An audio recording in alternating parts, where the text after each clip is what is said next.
Quel est le point commun entre Intel et le génie de la haute couture Franck Sorbier? A priori, il n'y en a aucun. Deux mondes diamétralement opposés qui pourtant vont s'associer le temps d'une mise en scène ici au Théâtre Antoine, dans le 12e arrondissement de Paris.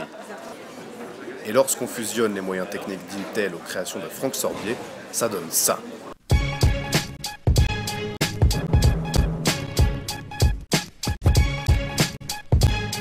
Un mapping haut en couleurs et en 3D sur la robe du modèle. Pas de défilé, un mannequin statique, les codes de la mode sont bouleversés grâce aux prouesses du géant informatique. Il a fallu retranscrire très précisément ce qu'avait Franck dans son esprit. Un grand créateur comme Franck forcément visualise de façon extrêmement précise les images, une histoire. Donc la collaboration, c'était avant tout une collaboration d'extrême proximité où il a fallu vraiment capter tout ce qu'avait Franck dans sa tête et pouvoir nous les retranscrire derrière d'un point de vue numérique.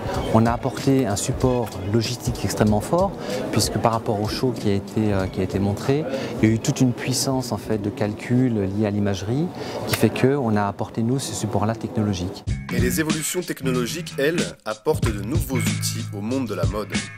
Pour le couturier Franck Sorbier, les possibilités de création étaient donc infinies et a ainsi pu laisser parler son imagination.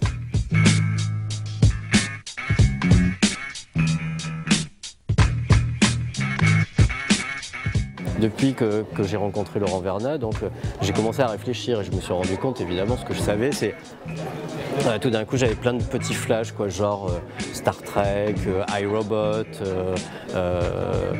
Tron et Tron l'héritage. Voilà, tout d'un coup je me disais tiens, il y a plein de... Et il a fallu que je me projette dans quelque chose qui était vraiment l'inconnu, quoi. Je crois que c'est deux mondes qui se sont rencontrés, donc forcément il y a eu un choc. Mais ça m'intéresse, quoi. Les ondes de choc m'intéressent, quoi. Et je pense qu'aujourd'hui on a créé une vraie onde de choc. Une onde de choc qui risque de se propager à vitesse grand V. Il se pourrait même qu'à l'avenir, Intel ait lancé une nouvelle mode.